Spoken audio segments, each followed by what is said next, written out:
నాసిక్ టీసీఎస్లో జరిగిన బలవంతపు మత మార్పిడుల వ్యవహారంలో చాలా విస్తుపోయే విషయాలు బయటకు వస్తూ ఉన్నాయి సార్. ఒక ఉద్యోగి పట్ల ఒక టీం లీడర్ వ్యవహరించిన తీరు, నీ భార్యను నా దగ్గరికి పంపించు అంటూ అతను అడిగినట్టుగా ఆ ఉద్యోగి ఆరోపిస్తూ ఉన్నాడు సార్.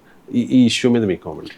ఖచ్చితంగా మనం అందరము దీన్ని తీవ్రంగా ఖండించడమే కాదు, దీనిపైన కంప్లీట్ ఇన్వెస్టిగేషన్ జరగాలి. ఎందుకంటే ఇప్పుడు ఇవాళ ఇండియా టుడేలో చూశాను ఉదయాన్నే, టీమ్ లీడర్ కాదు వాడు టెలికాలర్ అని. వాడి టీమ్ లీడర్ టెలికాలర్ ఇష్యూ కాదు. ఒక వర్క్ ప్లేస్లో ఒకటి ఇందులో మొదటి సమస్య ఏంటంటే మతపరమైన విద్వేషం. సో కొంతమంది ముస్లిం ఉద్యోగులు హిందూ మతస్థుల నమ్మకాలపైన, విశ్వాసాలపైన, దేవుళ్ళపైన నీచంగా మాట్లాడారని. అది ఎట్టి పరిస్థితుల్లో ఏ మతాన్ని మనము దాన్ని అంగీకరించకూడదు. ఏదో మైనారిటీలు గనక మెజారిటీ మతాన్ని అనొచ్చు అంటే తప్పే. అది మెజారిటీ మతస్థుల మైనారిటీలను గౌరవించాలన్నప్పుడు మెజారిటీ మతస్థుల భావాలను మైనారిటీని ఇంకెక్కువ గౌరవించగలం, తక్కువ గౌరవించకూడదు కదా. సో ఏ రకంగా వేరే మతాలు అంటారు, ఇది ఇప్పుడే కాదు. నేను అక్బరుద్దీన్ ఓవైసీ హిందూ దేవతలపై మాట్లాడిన దానిపై ఇప్పటికీ 100 సార్లు తీవ్రంగా విమర్శిస్తూ వచ్చాను. అన్ఫార్చునేట్లీ ఈ రాజకీయాల వల్ల అతనికి ఏ శిక్ష పడలేదు. అప్పటి బీఆర్ఎస్ ప్రభుత్వము అతను నిర్దోషి అన్నది, కేంద్ర ప్రభుత్వం ఇంతవరకు ఆయన మీద కేసే పెట్టలేదు, ఎందుకంటే మన రాజకీయ కారణాల రీత్యా. కానీ నాలాంటి వాళ్ళు మొదటి నుంచి దాన్ని ఖండిస్తూ వచ్చాం. సో అంగీకరించే ప్రసక్తి లేదు, మొదటిది. రెండవది ఏంటంటే బలవంతంగా మత మార్పిడికి ప్రయత్నాలు జరిగాయి, బలవంతంగా నమాజ్ చెప్పించారు, ఇలాంటి ఆరోపణలు కూడా వచ్చాయి. అది భారత రాజ్యాంగం ప్రకారం నేరము. నీకు ఎవరైనా తమ మతాన్ని విశ్వసించే హక్కు ఉంది, ప్రచారం చేసుకునే హక్కు ఉంది, ఆచరించే హక్కు ఉంది.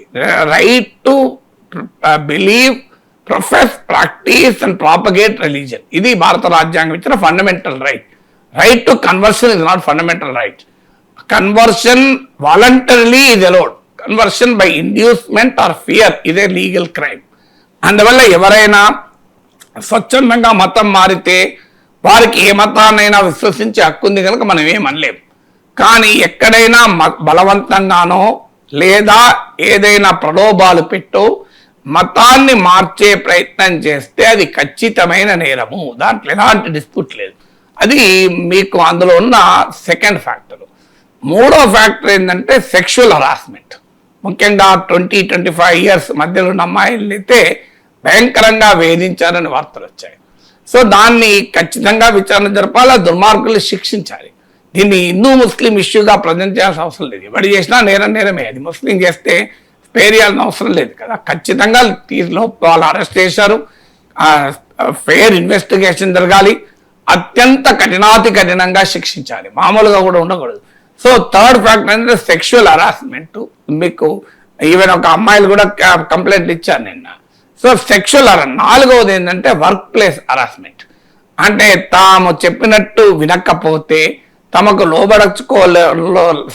సక్సెస్ కాకపోతే వాళ్ళని హరాస్మెంట్, వాళ్ళకి ఎక్కువ వర్క్ ఇవ్వడము, వాళ్ళను రాంగ్ టైంలో ఉండమని చెప్పడము, ఇలాంటి కనుక వర్క్ ప్లేస్ హరాస్మెంట్. ఎందుకంటే మనకు క్లియర్గా విశాఖ గైడ్ లైన్స్ ఉన్నాయి.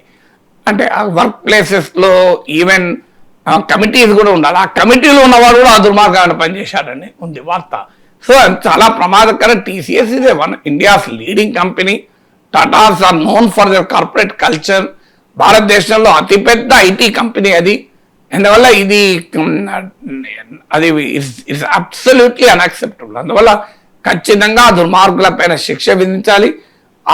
అది కేవలం మత ఉన్మాదము, మత విద్వేషము మాత్రమే కాదు, అతి భయంకరమైనటువంటి ప్రవృత్తి అది. సో అందువల్ల అనేక అంశాల రీత్యా అది నేరం కనుక సమగ్ర విచారణ జరిగి ఎట్టి పరిస్థితుల్లో క్షమించకూడదు.